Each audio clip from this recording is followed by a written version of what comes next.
Michael, I'm going to go right to you. You have not even caught your breath from your trip across town, but you talked to LeBron that particular evening on the decision. You saw the editorial firestorm that came, the pushback, the fact that he later said in the interview with CNN he thought race was involved in that pushback. When you look at the reaction to the way he strategized this, put this together, utilized his power as a free agent, and you see the way America reacted to it, and largely sometimes along racial lines, what do you think? I'm not that surprised. And I talked to LeBron about some of those things a little bit before and a little bit afterward. Race was involved, and people need to stop when they hear the word race. If you say race is involved, it doesn't mean you're a bigot. It means race is involved, and race is involved in perspective, everyone's perspective all the time, and we need to just get accustomed to that.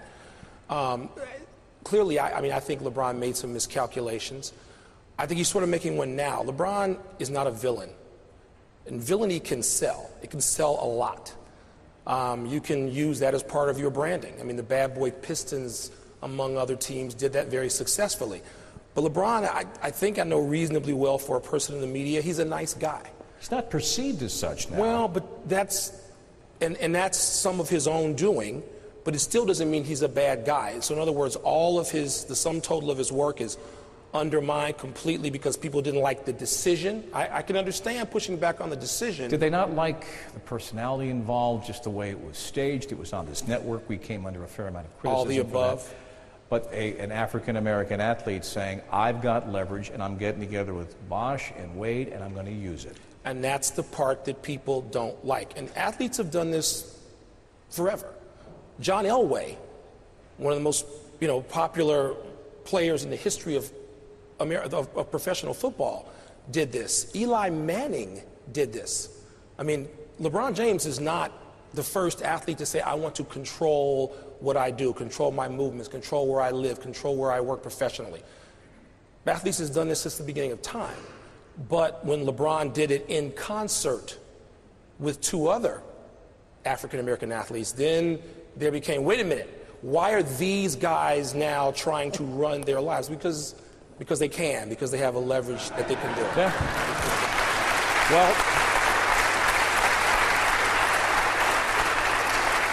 say what you will about Q ratings, and we were discussing that before as you were making your way over, but LeBron's popularity numbers have certainly taken a tumble, and you can see among all sports fans, and we break it down racially, 57% of black sports fans admire him, 24% of white. And Jay, when you see a number like that, he was the face of the league. He still is to a large extent the face of the league. He was the golden child of the sport coming out of high school. And when you saw this stuff this past summer, what did you think? I think a lot of people were turned off by the fact that an athlete was in a position to control their own destiny. And in turn, I guess the prisoners running the asylum. I think that it could have been done a little bit different. It could have come off a little bit better. There is some compassion involved. He is a native of Ohio. He did spend 7 great seasons with the Cavs. So for me personally, I would have liked to see him let them down a little bit easier, because he still has to live there or not ever live there again. Either one. So with that being said, I do think the execution was off, but at the end of the day, I appreciate the decision. And I told LeBron this when I was at camp with the Miami Heat this year. Sometimes in life, it takes a man to really do what it takes for himself to be happy.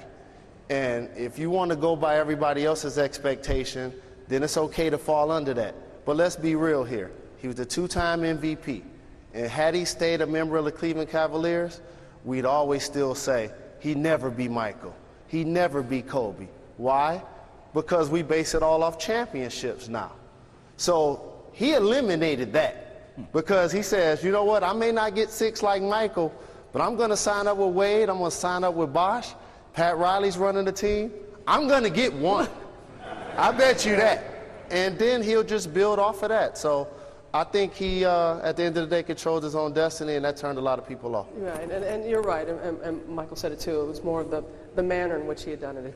If he had said to the people of Cleveland first before making the decision, really appreciate, but I'm not going to go here. I'm going to make my decision, but I'm going to tell you first. That would have been probably better down the road.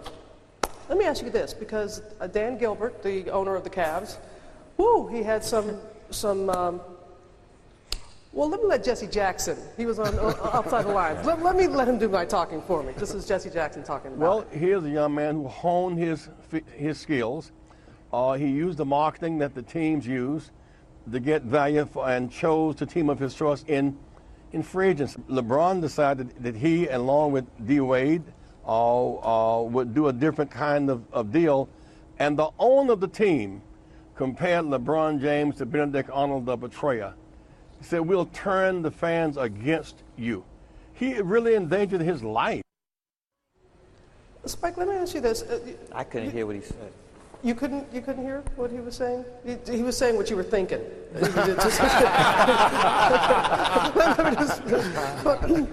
The question I want to ask you, though, had there been black ownership, do you think that would that have played any role whatsoever? If the owner, would you have felt differently if it was a black owner instead of? What black owner are you talking? Michael Jordan would have written a letter like that. I'm gonna stare down. Look at him. Mike, I mean, look, you're talking if and could it be, what happened, but is part of it because of the words that we heard and some of the things that you were saying earlier, Michael, because it came from Dan Gilbert? I know you're saying Michael would not, especially because he's a player and that, but had it come from somebody different, would you still feel the same way? You had this dynamic where the owners are white. Let's take Michael out of the equation. And what's the percentage of the players in the NBA are African American? What's the number? About 80%. 80%.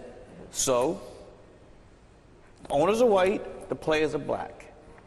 That in itself has its own dynamic. And the tone of the Cleveland owner, Dan Gilbert's letter, for me, it was like, how could he, I mean, like, this slave is running away. That's and even before Jesse said that, that's what I thought automatically when I read his letter. To that degree? To that degree. And also, David, I mean, well, how much was that fine he got hit with from Commissioner, was it $500,000? I mean, the commissioner's not going to fine somebody $500,000 for nothing. I mean, there's definitely, that dynamic is in there. And I think it's even more with football, because football, I mean, they get rid of you in a second. You get 4 years and like, let's bring in the next crop.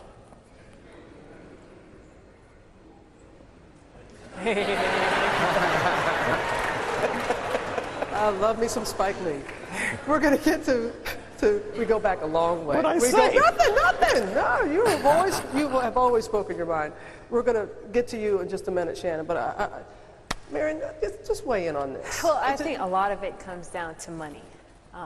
And there are certain aspects of what Spike said that I agree with, and others that I not necessarily agree with, and that it's just like you buy a house. You pay a lot of money for that house, right?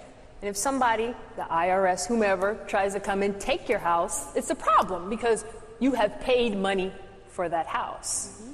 And I think a lot of people might agree with this idea. You pay somebody millions of dollars and they're yours. Not for life. Right? Well, not for life, but still, you can understand where the city of Cleveland. He's a free agent. It's all well and good, but you can understand where the city of Cleveland could have seen he was theirs. He was theirs. And the fact that he made this decision to leave was a problem, right? They paid a lot of money for him, and he just made the decision to leave. But you can understand where they feel. But Marion, they feel upset. Can I ask you a question? Mm-hmm. How much did he make for the Cleveland Cavaliers?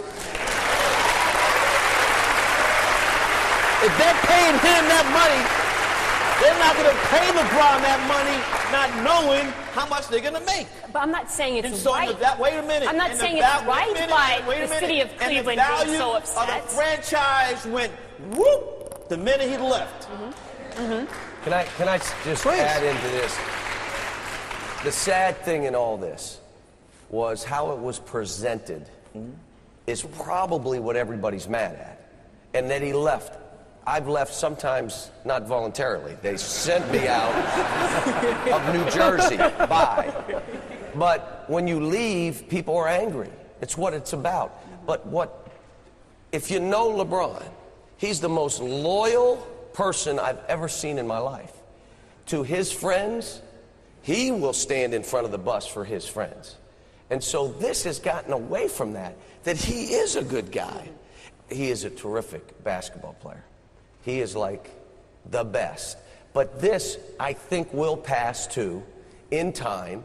But right now, all those people that are booing him and going nuts, that's just made him tougher and better, and he's using it.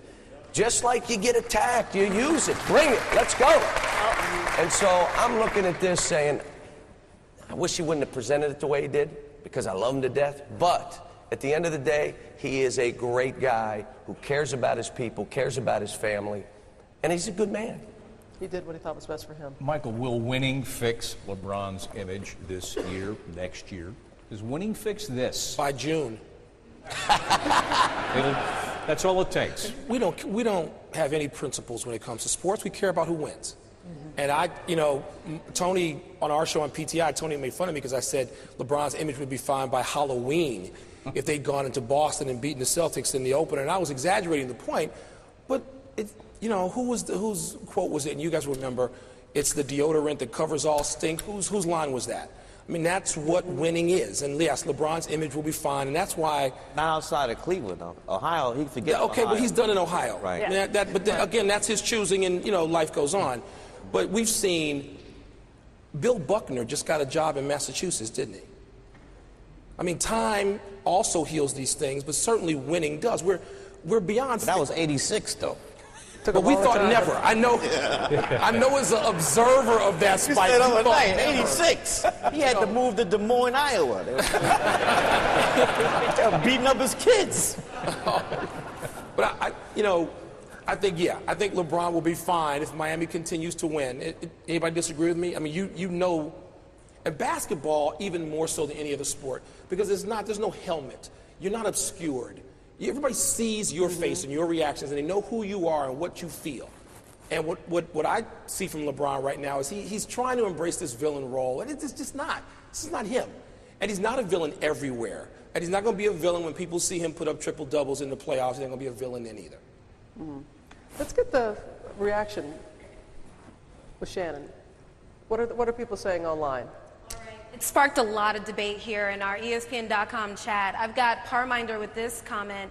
She says, race was absolutely a factor in LeBron backlash. KK weighs in with this. He says, LeBron was the cause of his own backlash.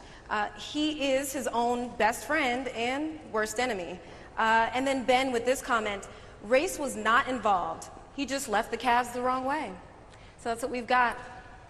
And it's pretty much, and we saw, did we show this earlier about how the year before LeBron's Q rating and then this year, the real difference between the two? And it's like there's just some people that cannot get over this. I know you said, and I agree with you, this too shall pass, but for so many people, and where do you think, Coach Shannon, that comes from? Well, no matter how it is, it's like we all been saying, winning is everything right now in sports. And, you can talk about LeBron in Cleveland. You can talk about what he's doing in Miami. And I'm going to say this, and Michael, if they don't win it in Miami, the championship, they'll be trying to run LeBron James out of Miami. That's Miami. They'll be trying to run him out. Well, you know very well Miami. I know very well. Yeah.